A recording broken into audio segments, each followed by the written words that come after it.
We mwanangu, ukitaka kuoa chunguza tabia. Wanawake zangu wote milio walishinda tabia. Mbulumi, ukitaka kuoa chunguza tabia. Mademu zangu wote milio walishinda tabia. Wanangu, mke wangu wa kwanza alinisumbua chanika nzima, yani maisha yake mda wote kudanga kama vile mtoto yatima.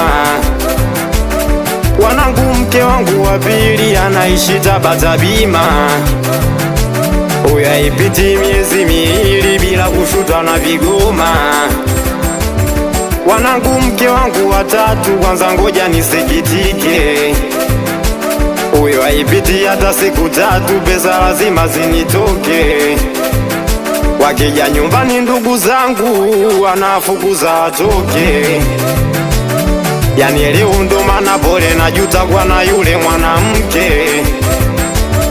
Wanangu, mke wangu wa nne bila mapene ya chumoi, nikitaka viwanja nataka Laki4 kama sina sinjoi.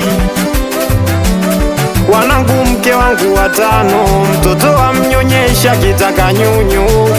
Wanangu, mke wangu wa tano sofuka chini atulie, yani kashazoea kuchezesha kiuno kichwa chini ya ugumie. We mwanangu, ukitaka kuoa chunguza tabia. Wanawake zangu wote milio walishinda tabia. Side mtu hatari, ukitaka kuoa chunguza tabia. Mademu zangu wote milio walishinda tabia. Mke wangu wa sita hata kidogo hajui kupika, chakula kipika kibichi kabisa, yani wala miogo kuivisha. Wanangu, mke wangu wa saba lilinishindwa lile goma, yani kwanza usiku bwana linanibwaga likiwa lina koroma. Wanangu, mke wangu wa nane nilimpata kimboka, huyo kila siku lazima tugombane bangi akisha sokota.